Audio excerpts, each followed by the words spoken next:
partimos por el Papa. ¿Fue tan inesperada la muerte del Papa?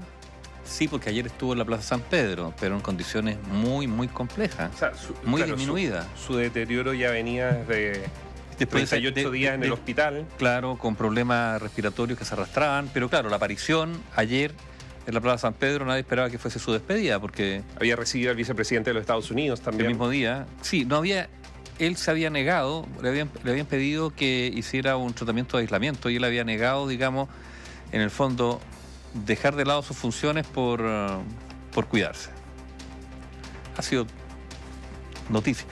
Y fíjate, por primera vez, no sé, por primera vez, pero la rapidez con que el Vaticano actuó, sacando un comunicado inmediatamente, no hubo rumores sobre la muerte del Papa. No teníamos una muerte de Papa desde Juan Pablo II, porque Benedicto, si bien falleció hace 2 años Claro. atrás, Benedicto, él... Estaba retirado. claro, el Papa decidió ser un Papa emérito. Pero en primer lugar, todo hecho rápidamente, dejó instrucciones muy claras, además Bergoglio, sobre su funeral. Ya está claro dónde va a ser enterrado, en la iglesia Santa Marta, en la iglesia dedicada a la Virgen en Roma, con incluso en tierra, que no haya un gran catafalco, sino sobre tierra, simplemente con una lápida que lleva su nombre. Ya. Y bastante sencillo hacer lo No, que muy vamos austero. a ver. Bueno, yo creo que muy consistente, digamos, con lo que fue este Papa. Claro. Nada Ya de desde báculos de oro. Ya como obispo, digamos, que mostró... Fíjate que algunos analistas decían que no hay grandes cambios doctrinarios con Juan Pablo II. Lo que hay son algunos énfasis, Con sobre Francisco. todo con Francisco. Y sobre todo cambios formales, que son muy significativos, simbólicos. La austeridad, una horizontalidad, digamos, en el trato con las personas. Desde cuando saludó, ¿te acuerdas usted cuando lo nombran? Lo primero que dice es Buenasera, dice. Buenasera. ¿Ah? Y no usó los zapatos rojos, o sea, No, nada de esas cosas. lleno de señales. Sí. Y Benedicto XVI, Muy conservador. que era muy conservador, pero que también... Las mantuvo, los zapatos rojos y todas esas Claro, cosas. Sí. que era muy institucional Benedicto XVI, aun cuando Benedicto XVI también, cuando él vio que él no podía más, dijo, me voy. Y otros analistas decían, mira, este no fue un papa, este papa no era un teólogo, no, pero era un hombre de su tiempo, o sea, quedará porque marcó una época de acuerdo a la época que vivió, el tema medioambiental, el tema de las migraciones, enfrentar una pérdida de credibilidad de la iglesia, o mejor dicho, un aumento del descrédito de la iglesia gigantesca por los abusos contra menores, que él, titubeante al menos, mira lo que pasó con Barro acá y todo ese tema, ¿no es cierto? Pero titubeante finalmente logró afirmar, y sobre todo con un acercamiento hacia los marginados, los desposeídos y los pobres. Ahí hay una marca, pero muy, muy clara de Juan Pablo y algunos de Francisco, y algunos ya están pensando si el sucesor seguirá por esa línea. Y no fue a Argentina, ¿eh? No viajó a Argentina, No, a su tierra natal. no, y algunos dicen... 12 años y algunos, 38 días. y algunos dicen, lo decía una biógrafa argentina, que todo viaje de él habría sido interpretado políticamente y él quiso evitarse eso.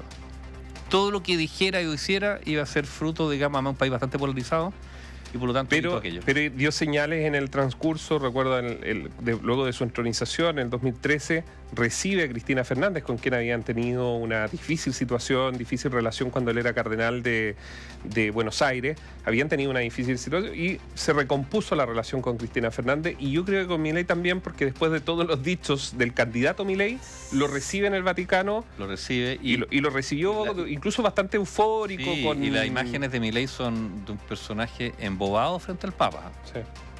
Totalmente. O sea, después de haberlo criticado y todo agachado, eso, que quedó como paralogizado ese nombre. Pero algo sí. Ya, eso es un tema. El otro es para hablar de la política local, las contingencias locales. Sí, respecto a lo de Chile Vamos, sí. Cuando uno mira en el contexto de los 3 años y 1 mes y medio prácticamente del gobierno del presidente Gabriel Boric, uno diría lo natural, ¿no? Lo coherente de esto es que Chile Vamos hubiese tenido un festín de rostros, de liderazgos frente a el cuestionamiento, que no hay ninguna encuesta que no lo diga, que hay hacia una administración en materia económica, en materia de seguridad, en materia migratoria. La lista puede ser bastante larga. Sin embargo, Chile Vamos no logró sacar esos liderazgos cuando tú tenías un gobierno que era probablemente más fácil poder entrar a un análisis mayor. Eso quiere decir que no tuvieron... Yo creo que hay varias cosas, Néstor. En primer lugar, que tal como en el mundo de la izquierda surgieron varias izquierdas. Bueno, la nueva mayoría fue un intento de aquello, pero el Frente Amplio, etcétera, etcétera. Ahora, recordemos que para la primaria del Frente Amplio, el Frente Amplio vetó al PPD y de rebote al PS, ¿no es cierto? ¿Te acuerdas? O sea, sí. no es menor. Bueno, han surgido distintas derechas. Y la pregunta es si esas derechas son irreconciliables. Ahora, electoralmente, electoralmente, por supuesto, que esto no es bueno para las derechas. Ir juntas siempre es mejor, imagínate una lista parlamentaria. Pero también la existencia, digamos, de distintas candidaturas muestran que hay diferencias en las derechas y eso hace que algunas derechas sean mejores para uno o para otro. O sea, aquí todos pueden ganar y perder, me refiero.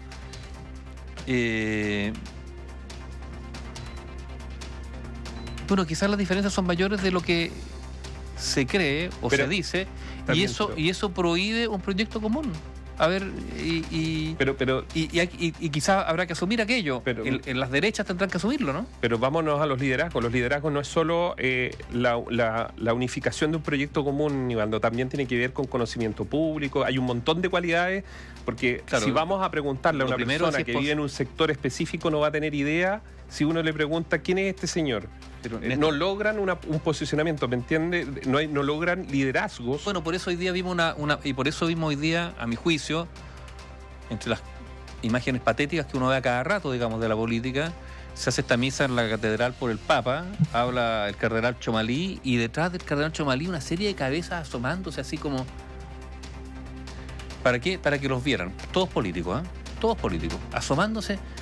Eso se veía, me acuerdo yo, en algunas escenas de cuando era menos la seguridad en los estadios y entrevistaban a un futbolista y estaba lleno de cabros así que se habían colado a la cancha y saltaban para aparecer en la pantalla. Ahora son los políticos. Las polillas. Impresionante. Entonces, pero está bien, el conocimiento público, pero lo primero es... ¿Ahí es posible un programa común? Porque si uno llamara a una primaria...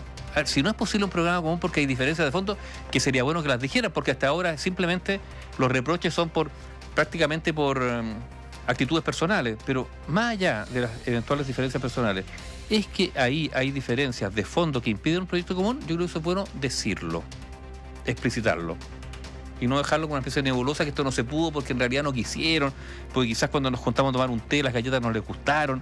No, a ver, es bueno que la gente sepa eso. Pero hasta el momento no sabes por qué. ¿Y sabes por qué no lo dicen? Porque en el momento que esto se diga, va a generar, digamos, obviamente, un intercambio de... Lo que pasa es que, proyecto hay que decir inmediatamente. Todos los proyectos porque para que los auditores sepan que los candidatos a la presidencia, no los precandidatos a las primarias, sino a la presidencia propiamente tal, tienen que presentar un proyecto, ¿no es cierto?, su programa de gobierno que va al CERVEL. Estos programas, todos deberían tener una base. Y la base es que al menos el ahorro fiscal debería ir cercano a los 1.500 o superior a los 1.500 millones de dólares. Entonces la pregunta que nace, ¿qué liderazgo va a lograr? Decir que no hay plata, que va a tener que probablemente eliminar puestos de trabajo, va a tener que reducir el gasto corriente del gobierno durante los próximos 4 años, porque el Banco Central lo ha advertido y lo ha dicho. No, pero es que ese es un aspecto. Lo que pasa es que también el proyecto tiene que ver con valores compartidos, reforma para allá o para acá, compartido o no, y probablemente haya más diferencia.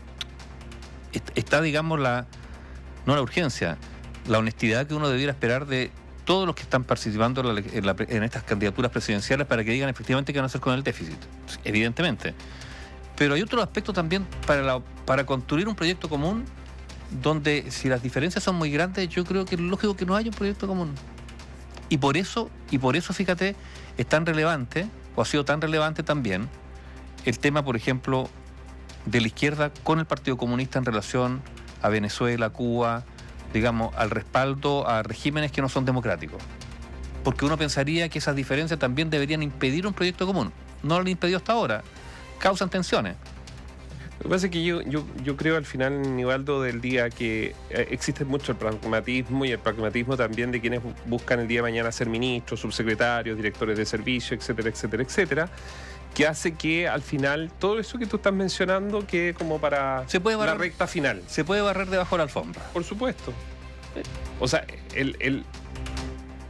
el botín es mucho más... Es suculento, po. O sea, la democracia cristiana, que hoy día mira y le muestra los dientes al Partido Comunista, es la democracia cristiana, pilar fundante de la nueva mayoría en su momento, y ahí está Ignacio Walker, que llevó al Partido Comunista a sentarlo en una mesa y no tuvo ningún problema y pudieron gobernar y todo. Entonces, el pragmatismo... Claro, lo que pasa es que no es para ser peyorativo, pero para la democracia cristiana hoy día mantenerse en el poder es una tabla de salvación para no hundirse completamente, ya definitivamente, también. Una democracia cristiana fuera del gobierno. Sí, pero cuando te dicen en el Ministerio de Salud y en otros lugares que todavía está lleno de demócratas cristianos... Bueno, sí. Pero sí, fueron perdonados por los gobiernos de Sebastián Piñera y continuaron ahí. Porque hoy día... Gabriel Boric hizo lo mismo que Sebastián Piñera y les perdonó. Porque hoy día las verdaderas militancias son unos puñados nomás, pues. Incluso los partidos jóvenes. A ver, pero si, estas elecciones internas, ¿cuántos participan? Digitalmente, nada, digamos. Entonces... Las militancias activas hoy día de los partidos se han encargado de meterlas en el Estado. Ahí están. Estén en la oposición o en el gobierno, pero la mayoría de la militancia activa está en el Estado. Y por eso son tan estatistas, entre paréntesis. Incluso los de derecha. Se aferran ahí, pues si finalmente su... Tú dijiste aferrar y me imaginé las garrapatas. ¿Ah? La garrapata. La garrapata, la huiña. Campo y cuesta la huiña. No, pero es que la garrapata cuesta sacarla. No, bueno, pero es que... Cuesta. Y tú puedes sacar el cuerpo, pero siempre queda algo dentro que queda la raíz metida dentro. Que uno le ponga un pucho ahí, eso, una brasa. Te queda la cicatriz de la quemadura. Una brasa ahí, pero no, pero con cuidado se puede hacer. Un clavo caliente al rojo, le pones justito ahí y la garrapata claro, se suelta. Pero aquí está lleno. Pero claro, es una política de shock. Estamos hablando de políticas de shock para las garrapatas. Yo no creo que haya capacidad, digamos, de elaborar políticas de shock para mejorar la actividad, la performance del Estado. Información independiente. Opinión independiente.